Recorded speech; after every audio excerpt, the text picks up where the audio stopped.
আসসালামু আলাইকুম। আশা করি আল্লাহর রহমতে সবাই ভালো আছেন। আজকে পবিত্র জুমা। আজকে জুমার দিন, জুমার নামাজে যাইতেছি। তো আমি আল্লাহর রহমতে আমার মনে হয় না যে সৌদি আরবে কেউ আমার মতো বাঙালি মানে নামাজের বা আজানের আগে কেউ যায় না। তার কারণ বাংলাদেশেও নামাজ দেড়টাই ছিল, তখনও আমার যাইতে যাইতে 1টা 15-20 এর মধ্যে বা 30-এর মধ্যে আমরা যাই না উপস্থিত হই।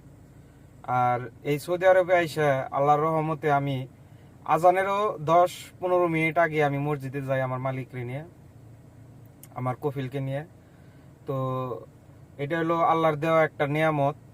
আমার মনে হয় না যে কেউ এরকম করতে পারে বা এরকম হয় কারো সাথে সৌদি আরবে বা বাংলাদেশে যায় যে যে জায়গায় হোক।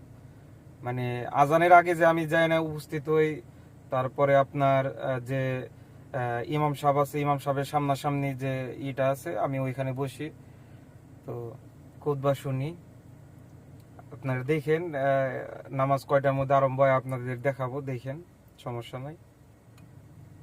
তো ঠিক আছে, আশা করি সবাই ভালো থাকবেন। আর পঞ্চম জুমা, এই নতুন বছরে পঞ্চম জুমা আছে। পঞ্চম জুমা ইনশাল্লাহ আদায় করব।